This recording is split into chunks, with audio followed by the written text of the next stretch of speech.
Hi, today I have 8 more ideas how to be a successful investor. I have mentioned some points before, but I think it's very important. You cannot mention them often enough because the mistakes are always the same. So let's get started. First point you should really watch out is a moderate PE ratio. So stocks are valued on a price earnings ratio. Like, for instance, let's say a company makes $1 earnings per share.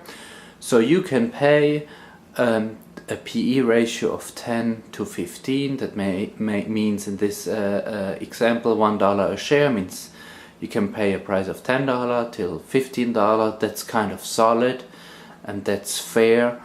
Like in the boom of the internet, the hype years 1999 2000, we had PE ratios of 100, sometimes of 1000. People paid for AOL stocks 1000 times or 100 times earnings. That means technically, if you translate it, it means you have to wait 1000 years till it pays you back, till the company makes that money what you have paid for.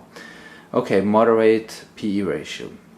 Another thing, your company should pay some dividends. It has not to be a huge payment. It has not to be a huge yield. That's not necessary, but I think you can find great stocks. If they pay dividends, it's a nice filter. That means they have money left over. They make free cash flow and they give you some yield. They protect the stock from falling technically to zero, because yield is good and it's great, and there are great stocks that increase their dividend for 50 years or for 20 years, and that's what you should look for. The third thing, a great market share is a good tool to find great companies. They usually, if you have a market leader, they have nicer margins. And it's a signal that they have great products. Usually if you have a company that is market leader, that is a signal that should be great products. They have a higher margins and they are kind of usually protected. That's why they are market leaders, because they are probably better. Traditional, the fourth point is tradition. I think tradition is a good tool to filter. If you have a brand new company, a startup, a fresh, like Facebook has not that long tradition, it has a young management, you don't know if they are good the next 50 years. It could be, you never know, but there is a risk. So General Mills is around more than 100 years, ExxonMobil is around for more than 100 years, Walt Disney is very old. They have a tradition. Nike, many decades running, very successful. If you have a new portal, a new website like Groupon, Singer, they are new, there is a risk, and so you should be careful with newcomers and you should focus on traditional companies. It means less risk, what I said before. And then fifth, I think moral is important. Ethical behavior of management and the company. If a company is doing bad stuff to the society or to the people or to their clients or to their employees, that does not pay off long term, and you should know it.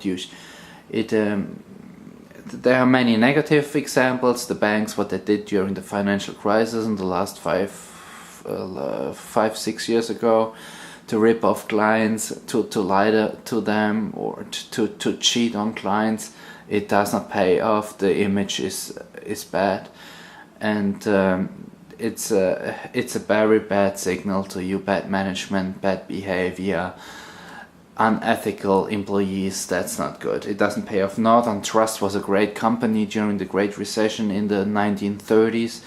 They did not participate in these bad stock scams. They did not participate. For them, the most important thing was to protect their clients' money, to protect the clients, to work for the clients, be honest, be fair. And so the other banks, people were panicking, running, taking out their money on Wall Street. They went to the banks, there were huge lines, there was no more trust, but Northern Trust gained in the 1930s more than 10,000 new clients because they just trusted them and they knew the bank was there for them, and that trust is still around with Northern Trust.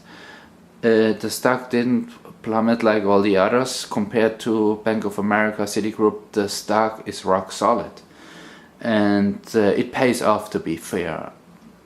The chart is the sixth tool you should watch out. A great chart, a long-term chart. Look, just Colgate, for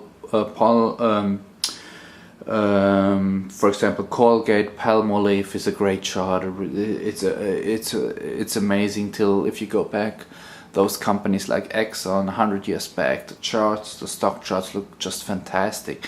It tells you more than 1,000 words. If you have a great stock chart, it is just amazing, and it tells you something, that there is a good business behind, and they create value. Index, I think the index is important. You should watch out in the Dow Jones 30 or in the S&P 500. They are great companies. There's no need to pick up very small stocks. I think you should focus on blue chips. They have shown that they are great, and that's why they are in the S&P. That's why they are so large, because they are better than obviously the others. That's why they are larger. So you should watch in the what I said, in the large large index, and pick out of there a stock. And then it should, that the eighth tip tool I have is, it should all sound logic to you. What they do, what they produce, what they offer.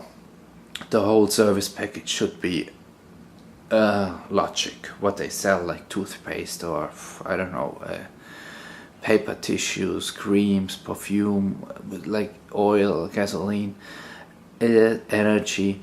If it's complicated, like there are companies, they have complicated products or services, I think I would stay away. If you don't understand it, like Enron was very complicated to understand. No one really knew. The analysts didn't know what they do with their trading, and it blew up. Overall, to summarize, great PE ratio, not too much, dividends, logic, fair, moral, great management, and then you stick with those stocks. You keep them for 30, for 50 years. You reinvest the dividends, and you are very patient with them, and if the market drops, you maybe keep on buying, adding more to your positions. And if you do that, I mean, you will have a great portfolio. Okay, that's all for today. Bye.